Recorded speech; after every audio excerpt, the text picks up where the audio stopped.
உண்டாம் நல்ல மனம் உண்டாம், மாமலரால் நோக்குண்டாம், மேனி நுடங்காது பூக்கொண்டு, துப்பாத்து திருமேனி தும்பிக்கையான் பாதம் தப்பாமல் சார்வார் தமக்கு.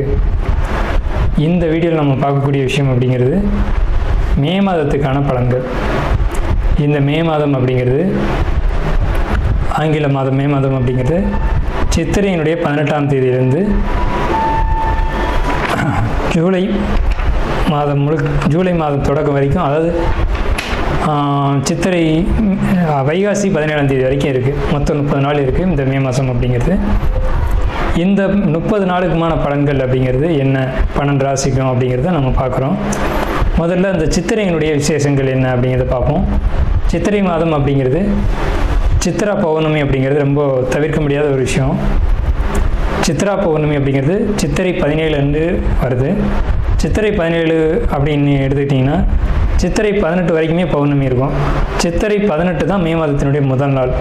அப்போ இந்த மே மாதம் தொடங்கிறது சித்ரா பௌர்ணமியில் தான் தொடங்குது. ஸோ இந்த மே மாதம் மிகுந்த சிறப்பு வாய்ந்த மாதம் அப்படிங்கிறத நம்ம தெரிஞ்சுக்கணும். இந்த மாதத்தினுடைய கிரக நிலைகள் அப்படிங்கிறது ரொம்ப ரொம்ப ரொம்ப விசேஷமாக இருக்குது. என்ன விசேஷமாக இருக்குது அப்படின்னு கேட்டிங்கன்னா, மேஷத்தில் வழக்கம் போல் எல்லா சித்திரை மாதத்திலும் சூரியன் உச்சமாக தான் இருப்பார். ஆனால் இந்த வருடம் மட்டும் செவ்வாய் ஆட்சி பலம் கொண்டு அதே வீட்டில் இருக்கார்.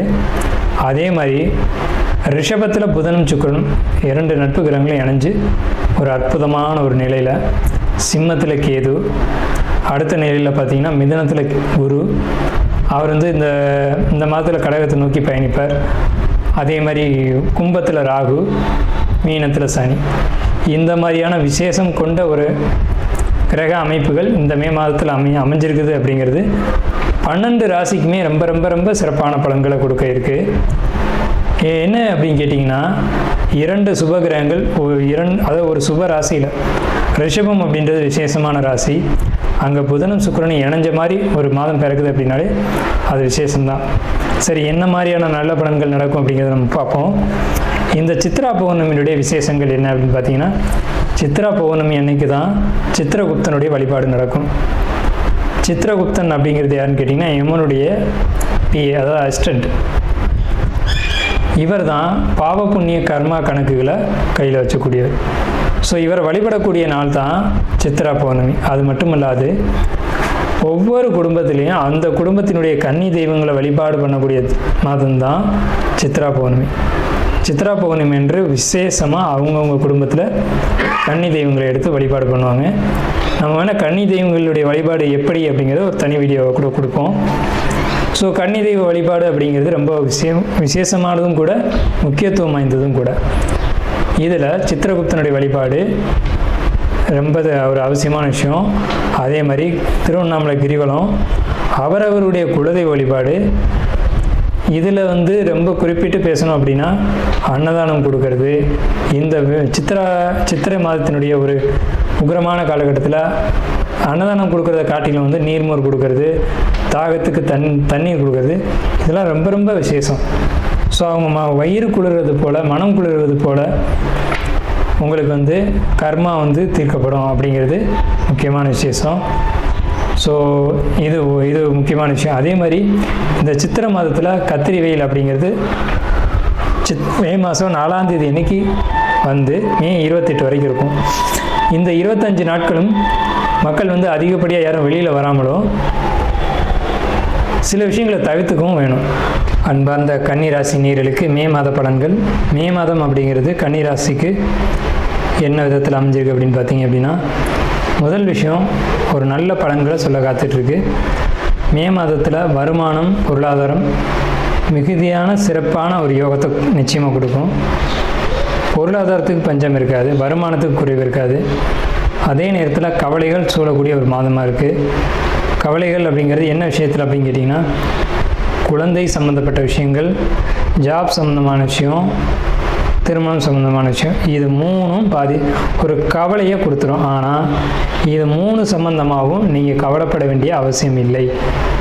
என்னன்னு கேட்டிங்கன்னா, உங்களுக்கு காதல் பற்றி ஒரு கவலை இருக்குது, உங்களுக்கு ஜாப்பில் மற்றவங்க தொந்தரவு கொடுக்குறாங்கன்ற கவலை இருக்குது, உங்களுக்கு திருமணம் நடக்குமா, அதுலேயும் குறிப்பாக காதல் திருமணம் நடக்குமான்ற ஒரு கேள்வி இருக்கும் கன்னிராசி அன்பர்களுக்கு. நிச்சயமாக காதல் திருமணம் கைகூடும், வெற்றி அடையும். இந்த மே மாதத்தில் உங்களுடைய காதல் அங்கீகரிக்கப்படும். இது வீண் பயம்தான். நீங்கள் எடுத்துக்கிறது ஒரு வீணான ஒரு கவலையும் பயம்தான். சில சட்டவிரோதமான விஷயங்கள் உங்களுக்கு பாதிப்புகளை ஏற்படுத்தலாம். ஒன்றும் இல்லை, இப்போ ஒரு உதாரணத்துக்கு சொல்லணும் அப்படின்னா, இப்போ ஒரு வெஹிக்கிளில் போகிறீங்க, ஹெல்மெட் இல்லை அப்படின்ற பட்சத்தில் ஃபைன் போடலாம். இந்த மாதிரியான பாதிப்புகள் தான் இருக்கே தவிர நீங்கள் பயப்படும்படியாக பெரிய அளவில் பாதிப்புகள் இல்லை. லக்னாதிபதி 9 அமைஞ்சு 2ஆம் அதிபதி 9 அமைஞ்சது அப்படிங்கிறது உங்களுக்கு வருமானம் மிகுதியாக வரும். ஜாபில் அல்லது தொழிலில் நீங்கள் தொழில் பண்ணக்கூடிய விஷயமும் உங்களுக்கு வெற்றியை கொடுக்கும், ஜாப் பண்ணக்கூடிய விஷயமும் வெற்றியை கொடுக்கும். அதே மாதிரி உங்களுடைய வாழ்க்கை துணை உங்களுடைய வெற்றிக்கு துணை நிற்பாங்க. வாழ்க்கை துணை தான் எல்லா விஷயமான வெற்றிக்கும் அடிப்படை. ஸோ அவங்க உங்களுக்கு வெற்றிக்கு துணை நிற்பாங்க அப்படிங்கிறதுல மாற்றுக்கிறதுக்கு இடமில்லை. உங்களுக்கு ஜாப் சம்மந்தமான ஒரு எண்ணங்கள் இருக்குது அப்படின்னா, அதுவும் ஐடி துறையோ அல்ல வெளிநாட்டு சம்மந்தமான ஜாப் முயற்சி பண்ணிக்கிறீங்க அப்படின்னாலோ இந்த காலகட்டம் உங்களுக்கு ஏற்ற காலகட்டம். ஆனால் ஒரு சின்ன விஷயம், உங்களுடைய சுய ஜாதகம் அதுக்கு சப்போர்ட் பண்ணுதா அப்படிங்கிறத பார்த்துங்க. அதாவது சுய ஜாதகம் அப்படின்றது நீங்கள் பிறந்த காலகட்டத்தில் எந்த ஜாதகம் அது சப்போர்ட் பண்ணுதான்றதை பார்த்துக்கோங்க. அது சப்போர்ட் பண்ணல அப்படின்ற பட்சத்தில் நீங்கள் கொஞ்சம் கவனமாக தான் இருக்கணும். ஏன்னு கேட்டிங்கன்னா, இந்த காலகட்டம் கொஞ்சம் கண்டகச்சனி அப்படிங்கிறதுனால யோசித்து செய்யணும் அப்படிங்கிற அமைப்பும் இருக்குது. ஸோ அதனால் இந்த எச்சரிக்கை. மற்ற மாதிரியான கவலைகள் உங்களுக்கு அதிகம், டிப்ரெஷன் உங்களுக்கு அதிகம். இதனால் நீங்கள் செய்யக்கூடிய ஜாப்பில் ஏதேனும் தவறுகள் செய்து அதன் மூலமாக ஜாப்பில் சில சங்கடங்களை நீங்கள் சந்திச்சுக்கலாம் அப்படிங்கிற ஒரு அமைப்பு இருக்குது. அதே மாதிரி படிப்பில் மதிப்பெண் குறையும். மாணவர்களை பொறுத்த வரைக்கும் கலைத்துறையில் இருக்கக்கூடியவங்களுக்கு மதிப்புகள் குறையும். அதே மாதிரி உங்களுக்கு கலைத்துறையில் இருக்கவங்களுக்கு மதிப்புகள் குறைஞ்சால் வாய்ப்புகள் கிடச்சிக்கிட்டே தான் இருக்கும். அந்த வாய்ப்புகளை பயன்படுத்தி நீங்கள் முயற்சி செய்து வெற்றி அடைஞ்சிக்கணும். நாம் இதுவரைக்கும் பார்த்த ராசி பலன்கள் எல்லாமே பொதுவான ராசி பலன்கள் தான், 12 ராசிக்குமே. இப்போது உங்களுடைய தனிப்பட்ட பிறப்பு ஜாதகம் அப்படிங்கிறது உங்கள் ஜாதகத்தில் தனிப்பட்ட பலன்களை கையில் வச்சுருக்கோம். உங்களுக்கு ஜோதிடம் சம்பந்தமான சந்தேகங்கள் இருந்தாலும் சரி, அல்லது ஜோதிடம் பார்க்கணும் அப்படின்ற எண்ணங்கள் இருந்தாலும் சரி, இல்லை ஜோதிடத்தில் சந்தேகம் இருக்குன்னு நீங்கள் நினச்சாலும் சரி, நம்ம நம்பர் கீழே ஸ்க்ரீனில் தெரியுது. அந்த நம்பருக்கு கான்டாக்ட் பண்ணி நீங்கள் எந்த நேரத்தில் வேணாலும் நம்மக்கிட்ட பேசலாம். இல்லை ஜாதகம் பார்க்கணும் அப்படின்னாலும் நீங்கள் அப்பாயின்மெண்ட் வாங்கிட்டு எப்போ வேணாலும் நம்மளை கான்டாக்ட் பண்ணி ஜாதகம் பார்த்துக்கலாம். நன்றியும் வாழ்த்துக்களும். வாழ்க வளமுடன்.